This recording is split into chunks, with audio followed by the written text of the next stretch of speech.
Halo bosku, yuk ketemu lagi ya sama Mas Koco. Buat teman-teman nih, Pentasity sama Stara.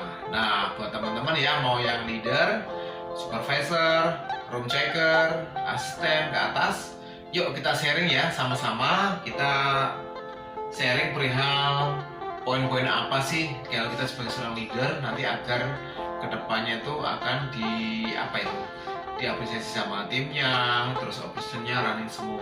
Seperti apa? Langsung guys, yuk sini guys. Nah, jadi kita tulis ya point of leadership. Oke ya, agak ke ini kameranya. Leadership. Nah, kebetulan saya dapat ilmu itu dulu sebelumnya di Akor ya, di Akor. Saya dapat ilmu poin-poin leadership itu ada 10 poin ya. Nah, kita singkat nih. Titik, pipi, sisi, dan move. Ya, move. Nah, gini ya. Yuk kita hitung yuk. 1, 2, 3, 4, 5, 6, 7, 8, 9, 10.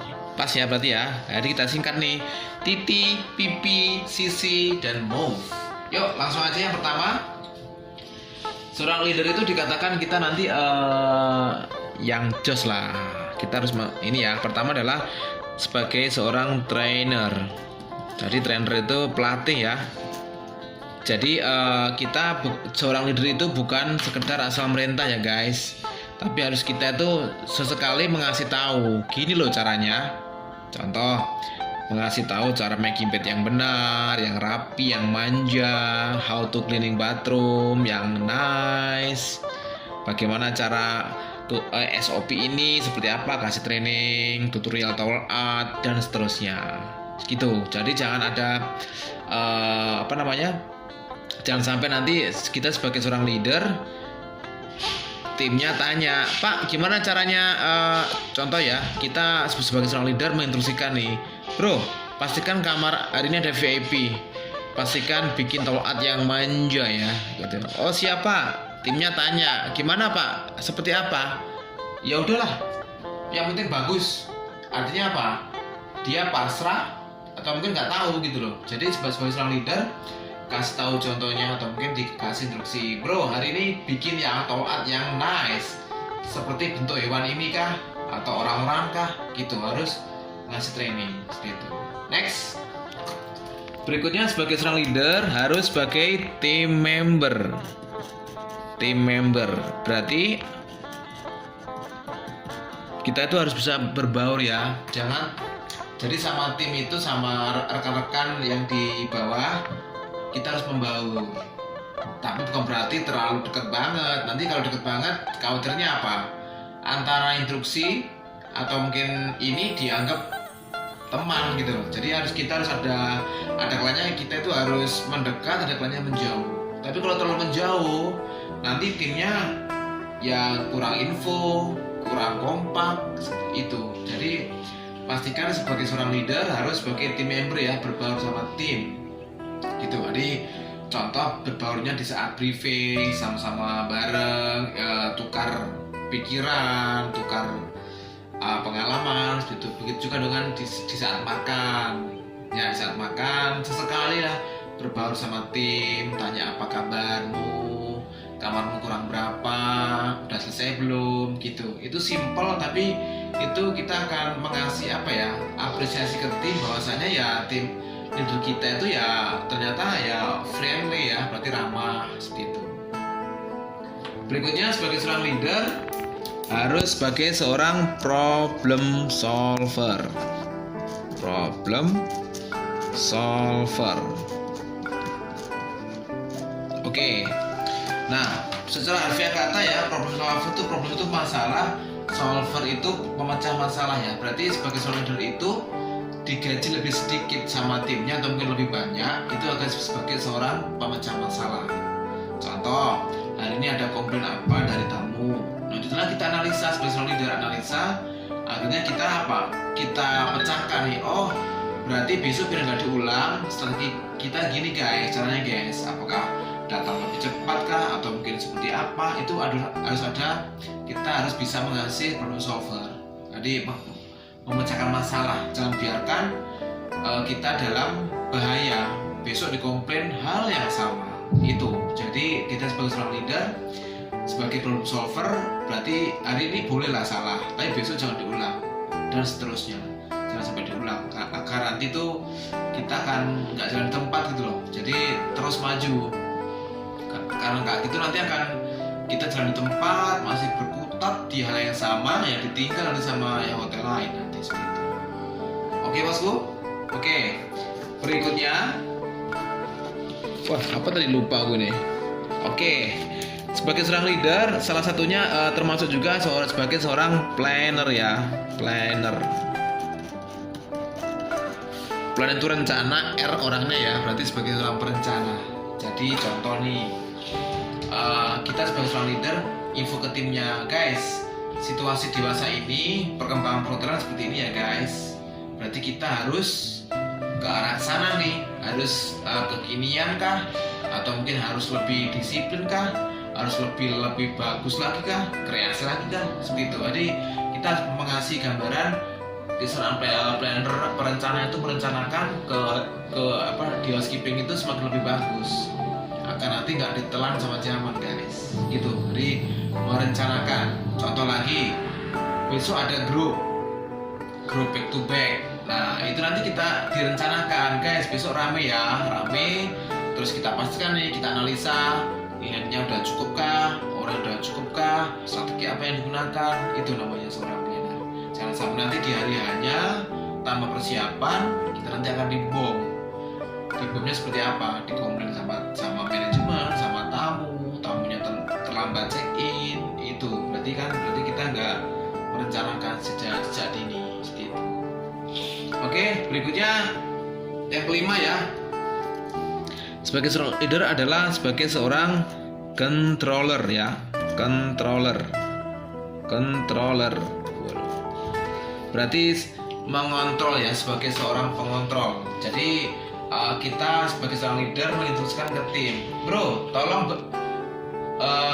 bersihkan sana, atau mungkin tolong progres sana. Ya. Jadi teman-teman leader jangan iya saja. Trust is good, check is better. Artinya apa? Percaya itu baik, tapi ngecek lebih baik lagi. Artinya memastikan hasil kerjaan tim kita itu harus sesuai dengan standar hotel kah, standar housekeeping dan seterusnya. Jadi jangan biarkan tim kita dalam nggak ada pengecekan, nanti bahaya, loss. Nanti kalau loss, efeknya nanti apa? Ke tamu, ke manajemen, atau ke kita sendiri nanti kita dikomplain nanti.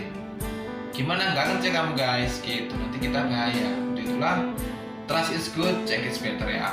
Oke, berikutnya, lupa nih.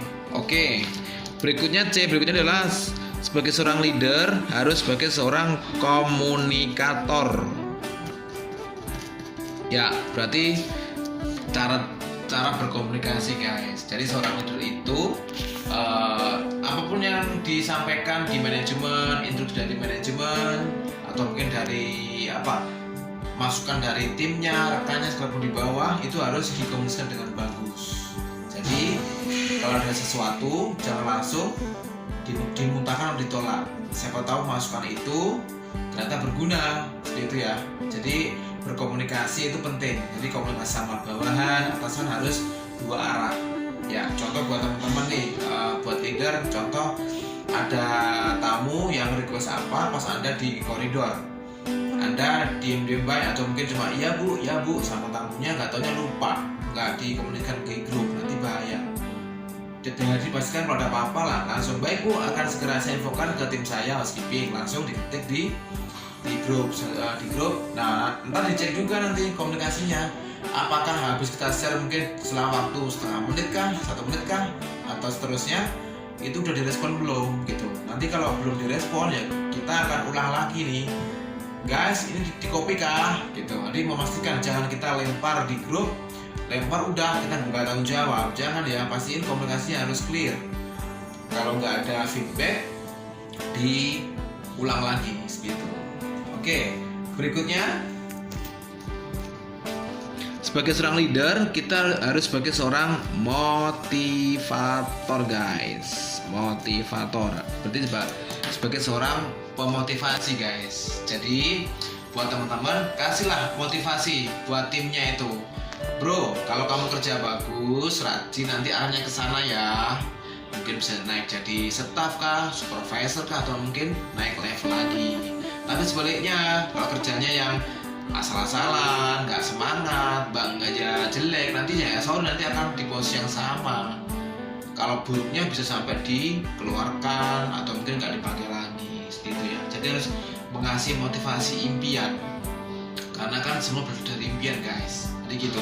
Jadi jangan sampai kita mengkerdilkan semangat tim yang harusnya dia semangat sebenarnya nih, tapi kita ngomong begitu, nanti ya akan down nanti. Yang tetap on fire, semangat. Oke, next. Poin selanjutnya adalah organize.